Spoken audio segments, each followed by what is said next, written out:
Pessoal, bom dia. A gente vai continuar hoje, então, as imunidades parlamentares.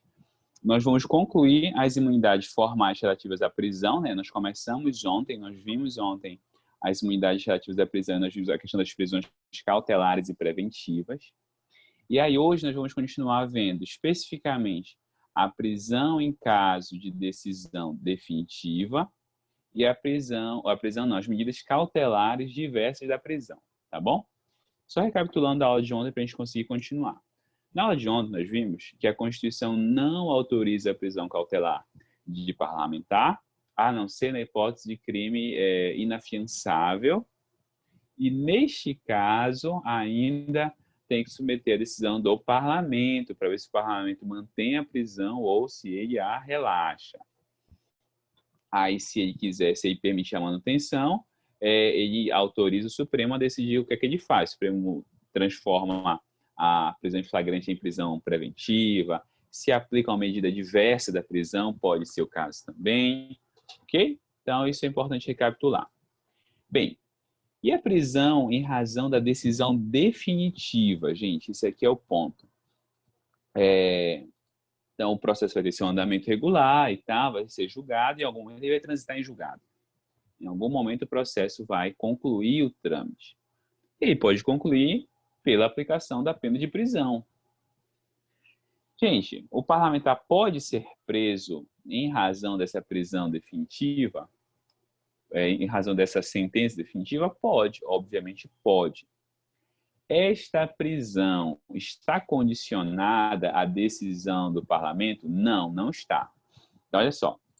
Quando nós temos a prisão em razão de sentença judicial transitada em julgado, aquele processo que culminou em coisa julgada e culminou na aplicação de uma pena de prisão, neste caso, a prisão é possível e não depende da anuência do parlamento, tá bom? A anuência legislativa. Mas não é essa a grande questão. A grande questão não é essa, isso aí é fácil. A grande questão é a seguinte: ele perde o mandato como consequência disso ou não perde? E aí, será que ele perde? Será que ele não perde o mandato?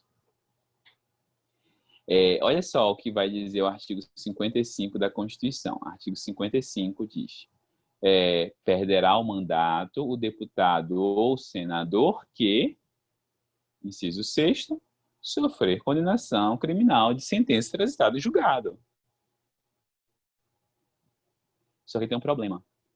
O parágrafo 2º diz o seguinte: nos casos dos incisos 1, 1º, 2º e 6º, a perda do mandato será decidida pela Casa. Ok? Ou seja, mediante provocação da respectiva mesa ou do partido político. Ou seja, pode ser que ele seja condenado à prisão e mesmo assim continue trabalhando, mesmo assim continue no exercício do mandato? Sim. Sim, é possível. E foi esse o entendimento que o Supremo adotou. Aí disse, professor, mas se ele vai ser preso, como é que ele vai trabalhar no Congresso? Bem, mas o preso sempre vai ser condenado ao regime fechado?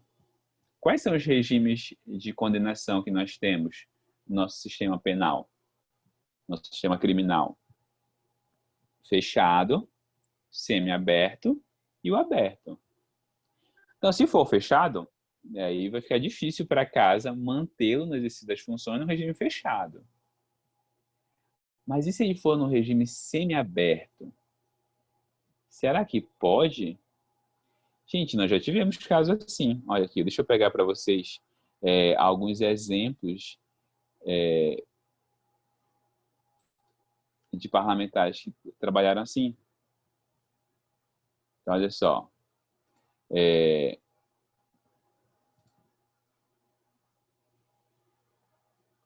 É imoral, né? É bastante imoral, mas juridicamente pode.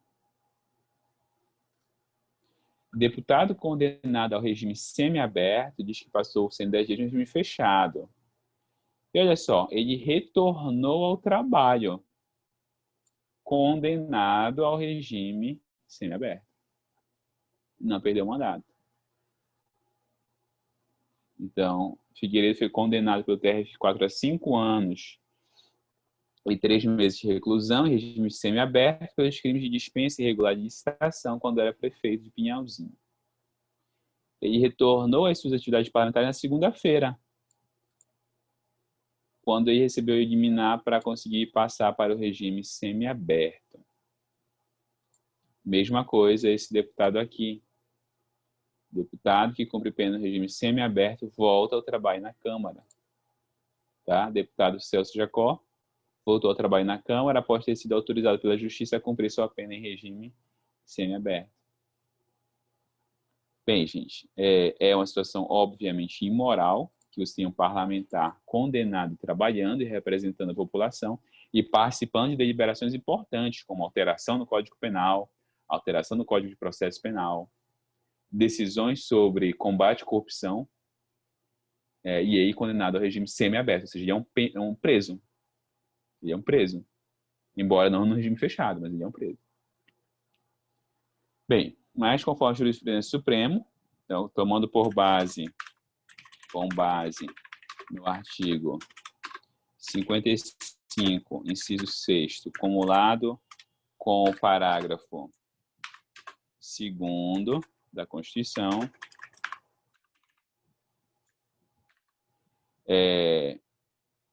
mesmo, vai dizer, né? Mesmo em caso de perda do mandato, mesmo neste caso, né, de prisão em razão de sentença no estado de julgado, mesmo neste caso, a perda do mandato não é automática, depende de decisão da Casa Legislativa. Por isso, é possível que ele permaneça, né, que o parlamentar permaneça atuando, mesmo condenado. Porém, cumprindo pena no regime semi-aberto. Ok? Casos não faltam. Gente, mas bora lá para o Código de Processo Penal. Vou ensinar para vocês hoje um pouquinho de processo penal, bem pouquinho.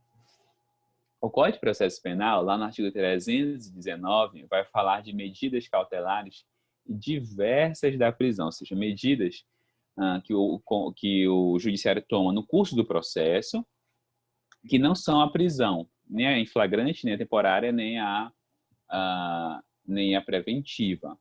Que medidas são essas? Então, por exemplo, comparecimento periódico em juízo para prestar esclarecimentos, proibição de acesso ou frequência a certos lugares, proibição de manter contato com certas pessoas, proibição de ausentar-se da comarca, recolhimento domiciliar no período noturno, suspensão do exercício de função pública, internação provisória, fiança e monitoração eletrônica, a famosa tornozeleira eletrônica. Gente, o judiciário pode determinar, por exemplo, que um parlamentar fique com tornozeleira eletrônica?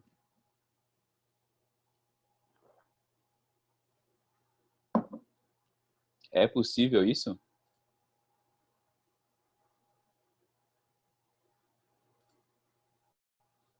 Ou não é possível? Gente, caso Flor de Lis, né? Vocês já viram a foto da Flor de Lis usando tornozeleira?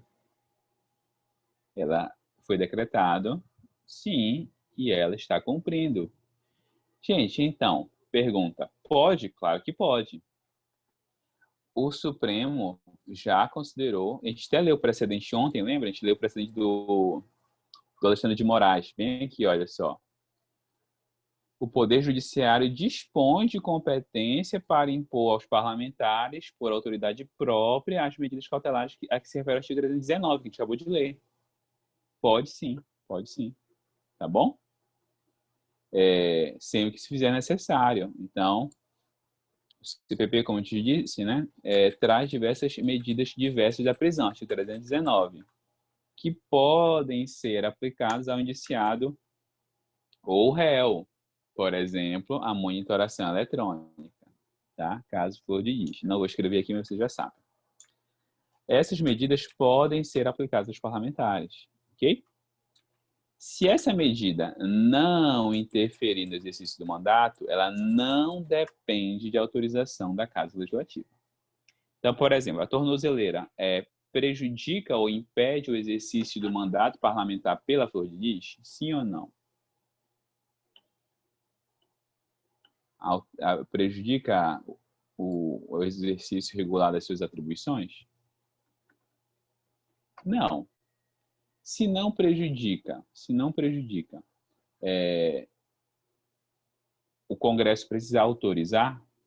Não. Agora, por exemplo, imagina que o magistrado determina que o parlamentar não converse com outros parlamentares. Artigo 319, inciso 3º, proibição de manter contato com pessoa determinada. Você não pode conversar com os outros deputados. Aí afeta, obviamente, o exercício do mandato. Quando afetar o exercício do mandato, quando interferir no exercício do mandato, aplica-se a regra da prisão em flagrante delito. Ou seja, os autos devem ser remetidos à Casa Legislativa para que decida sobre a possibilidade de aplicação da medida ou não. Tá bom? Então, pode. Se não interferir, só o judiciário decide. Se interferir, manda para casa e a casa decide se mantém ou se não mantém. Ficou claro essas duas situações, gente? Podemos continuar? Tem alguma dúvida? Não? Bem, vamos para as imunidades formais relativas ao processo, que são os parágrafos 1º, 3º ao 5º, tá? Da Constituição. Gente, olha só, e aqui se inclui a prerrogativa ou a garantia de que o processo correrá com trâmite diferenciado. Então, por exemplo, trata-se de uma garantia de que os parlamentares somente serão processados perante uma instância judicial com a observância eventual de certas regras específicas. Então, ele vai ser processado em um certo lugar com certas garantias processuais. Por exemplo, no caso dos parlamentares federais, onde será feito esse julgamento? Onde será feito esse julgamento? Perante o Supremo. Deputados federais e senadores são julgados perante o STF, tá? E aí a gente vai ver que tem algumas garantias nesse processo. É aqui que se encaixa o foro por prerrogativa de função. O foro por prerrogativa de função, que se encaixa nesse caso, também chamado de foro privilegiado, não é uma expressão muito boa, não? Deveria funcionar como uma proteção ao exercício da função parlamentar pelos representantes do povo. Deveria ser assim. No entanto, gente, esse foro privilegiado, que é uma das garantias que nós vamos ver, ele tem alguns problemas. Quais são os problemas internos graves? Primeiro grande problema, os tribunais superiores, STF, STJ, que julga governador, por exemplo, não estão preparados para funcionar como órgão de instrução. Gente, o que é instrução processual? Vocês já ouviram essa palavra, né? Ou ela é nova? Quando a palavra for nova, me avisem. Mas eu acho que a instrução processual não é uma palavra nova para vocês, não é? Instrução processual, gente, é o processo, é a parte do processo em que você vai ter a colheita das provas. Que você vai fazer oitiva de testemunha, você vai realizar o depoimento pessoal do réu, você pode fazer perícia, você vai, de novo, avaliar documentos e por aí vai. Gente, Tribunal Superior, STF, STJ não está preparado para isso. Quem está preparado para fazer isso é o juiz de primeira instância. É ele que está preparado, que tem toda uma estrutura para fazer isso. Como é que eu vou ter 11 ministros para ficarem avaliando essa produção de provas? Não tem como. Por isso, por muito tempo, os processos que começavam no Supremo demoravam muito, muito, muito, muito. Por quê? porque o Supremo não conseguia nem fazer a instrução processual direito. E aí, o que é muito conhecido, nem preciso dizer isso, é uma informação nova para vocês, muitos desses processos prescreviam. Por que prescreviam? Porque o Supremo não conseguia dar andamento a eles de forma célere. Então, nós temos o primeiro grande problema. O Supremo e os tribunais superiores não estão preparados para isso, o que faz com que os processos demorem e prescrevam. Segundo, como essa é uma garantia da função, muitas vezes o parlamentar, não é uma garantia pessoal minha, ou do deputado, ou do senador. Essa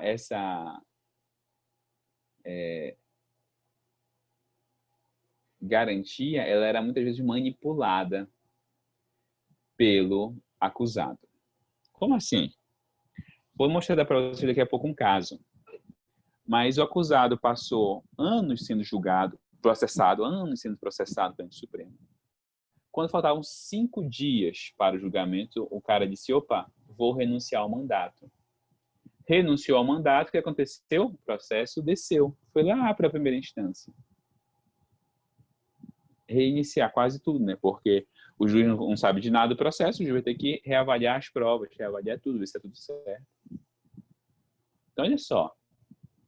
Você tem uma garantia que não funciona na prática, porque o judiciário não está preparado para isso, os tribunais superiores não estão preparados para isso. Segundo, porque ele é um sistema facilmente, que pode ser facilmente fraudado. Ele é um sistema fraudável, né? Se a gente fosse dizer assim, um sistema que pode ser facilmente fraudado por causa dessa manipulação.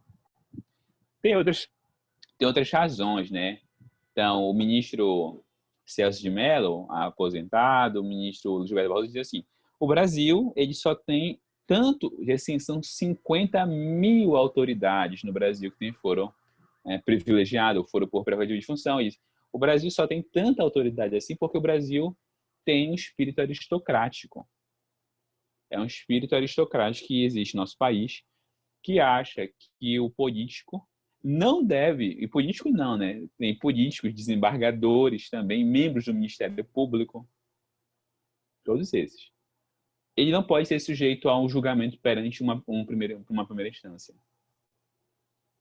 Então, é como se o político ou o servidor público fosse tão importante, mas tão importante, que ele não pudesse se submeter ao julgamento perante uma instância ordinária. Então, vão dizer eles, isso aqui é um resquício claramente aristocrático na nossa sociedade. Além disso, gente, no caso do foro perante o Supremo Tribunal Federal, o foro perante o STF, cria um problema internacional para o Brasil. Que problema é esse? O Brasil ele é signatário de um documento chamado Convenção Americana sobre Direitos Humanos, ou Pacto de São José da Costa Rica. Falei sobre ele com vocês semestre passado. Gente, esse pacto, ele afirma que todo acusado tem direito ao duplo grau de jurisdição. Ou seja, a ser julgado por um órgão, ser julgado uma segunda vez por um órgão distinto daquele que o julgou da primeira vez. Ok? Gente, qual é o problema? Quando o processo inicia no Supremo, você recorre para quem? Processo, você é um senador e o seu processo começou no Supremo. Você recorre para quem? Para o Papa? Para Deus. Porque aqui na Terra não tem mais caminho. Acabou. Acabou. Acima do Supremo não existe nenhum órgão judicial. Então, gente, quando o processo começa no Supremo, não tem como ser garantida esse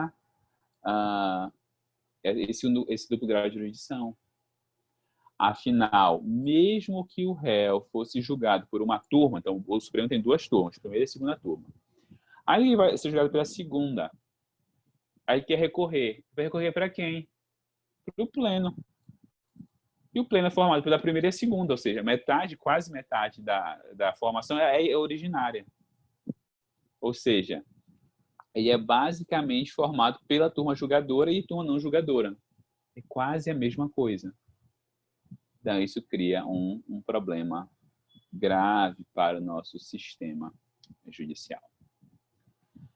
Bem, aí aqui vamos estabelecer algumas diferenças importantes, tá? Bora começar lá da Constituição e voltar para cá.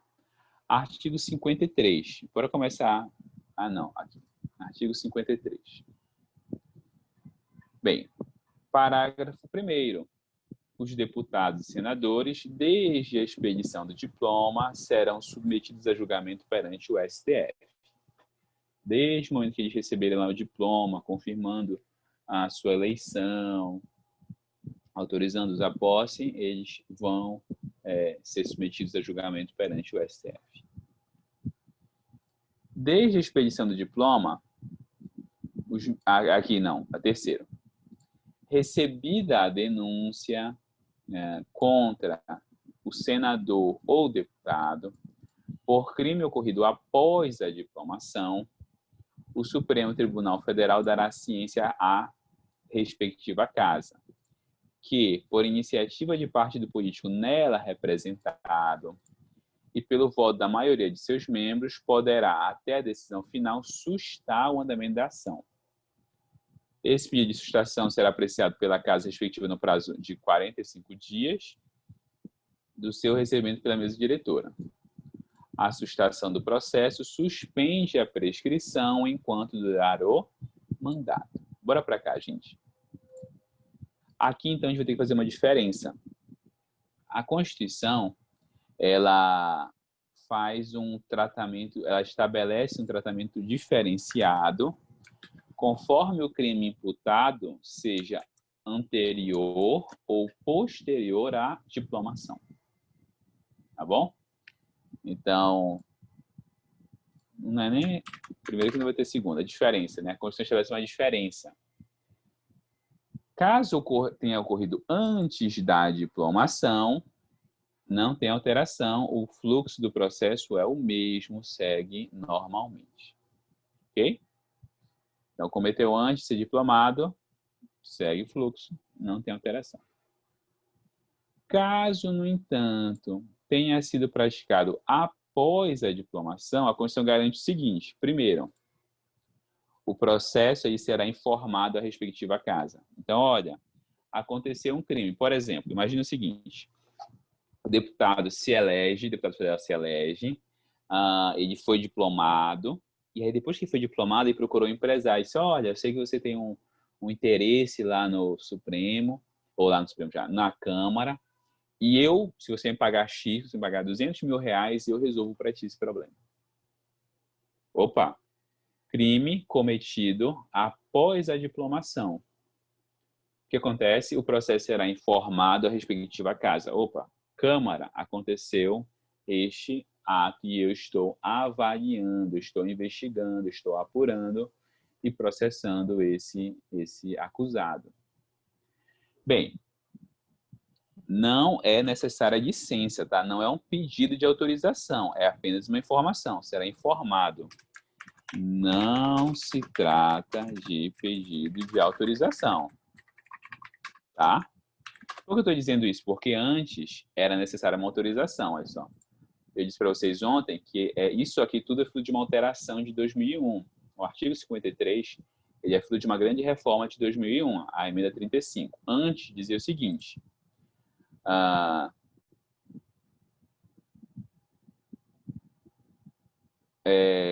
parágrafo 4º, deixa eu ver aqui.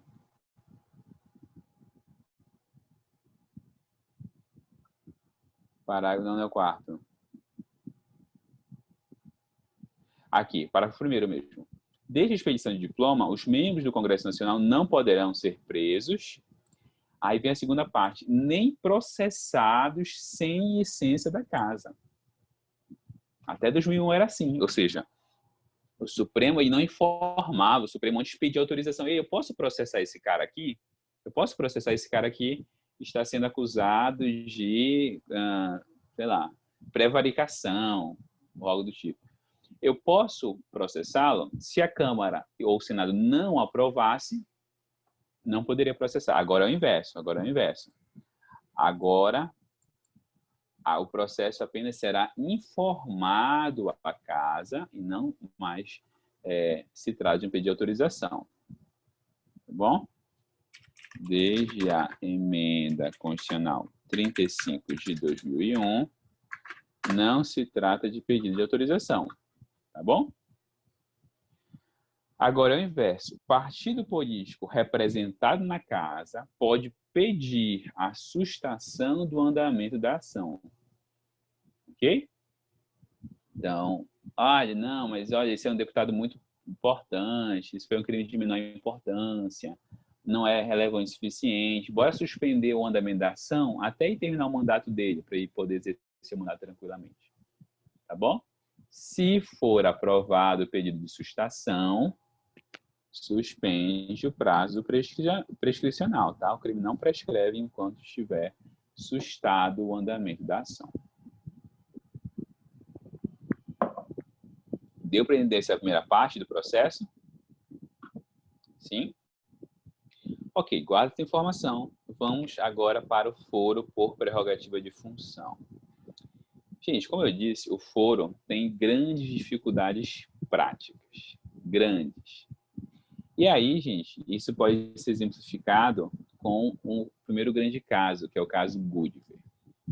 Gente, o caso Goodyear foi julgado em 2007, mas ele é de 90 e pouco. 1990, início da década de 90. É o seguinte, o governador da Paraíba se elegeu e o ex-governador fazia oposição a ele. O ex-governador fazia oposição a ele, tá? E fazia uma oposição incisiva. E aí, um dia, o governador atual da Paraíba, da década de 90, o governador atual, encontrou o ex-governador num restaurante, chamado Restaurante Goodyear, por isso que o nome é caso Goodyear. E o que foi que ele fez? O atual governador, na época, ou então governador da época, atirou para matar o ex-governador, no meio de todo mundo. Ele foi lá, encontrou o ex-governador e atirou para matar ele no meio do restaurante. Tá bom? O governador, o então governador. Bem, quem julga governador no país? STJ. E aí o processo foi rolando no STJ. Foi rolando no STJ. Nisso, ele foi eleito senador. Para onde foi o processo? Para o STF. E o processo dá continuidade. Quando faltavam 5 dias para o julgamento, 5 dias, ele renunciou ao mandato. O parlamentar renunciou ao mandato 5 dias antes do julgamento. O que foi que o STF fez? O STF disse, lembra que eu falei lá atrás? Que essa é uma prerrogativa que é facilmente fraudável. Ela pode ser fraudada, fraudável não existe, tá? Ela é facilmente fraudável. Gente, o Supremo disse, o foro é uma garantia da função. Então, ele não pode ser prorrogado, ele não pode continuar depois do fim da função. Ou seja, o processo voltou às instâncias ordinárias. Gente, e até onde eu tinha pesquisado isso, até hoje esse processo não foi julgado. Nunca foi julgado, tá? Bem, e aí continua, tem outros casos assim, eu não vou ler, tem vários precedentes, mas eu vou contar o de 2018, que eu também não lembro quem é agora o deputado, o caso. Foi de um prefeito do Rio, não vou lembrar quem foi agora. Bem, a questão é a seguinte. Quando foi em 2008, esse prefeito do Rio foi acusado de crime eleitoral. Crime eleitoral de um... Então, só que ele foi eleito na campanha. Então, crime eleitoral na campanha, foi eleito, aí foi para o TRE, tá bom? Tribunal Regional Eleitoral. Processo vai, acabou o mandato dele. Acabou o mandato dele, o que acontece? O processo TRE desce, vai para a justiça de primeira instância. Então, vai lá para o juiz eleitoral de primeira instância, continua e tal. Só que aí ele foi eleito, anos depois, não lembro, foi alguma 2008, essa eleição de 2014, talvez. Ele foi eleito suplente de deputado federal. Suplente, ou seja, ele não pegou o cargo, ele era só caso o deputado original saísse. Aí tá lá onde o processo dele na primeira instância. Nisso, o deputado original se licencia. O que acontece? Ele assume o cargo de deputado federal. O que acontece com o processo? Sobe. STF. Ele passou alguns meses lá, se não estou enganado, e aí o deputado original voltou. O que foi que ele fez? Ele saiu do cargo, o processo desceu. O deputado se licenciou de novo, ele voltou, o processo subiu de novo. Mesma coisa, ele se licenciou, o processo ia descer. Aí quando foi 2018, o processo ia descer de novo, porque ele se elegeu ele se elegeu prefeito.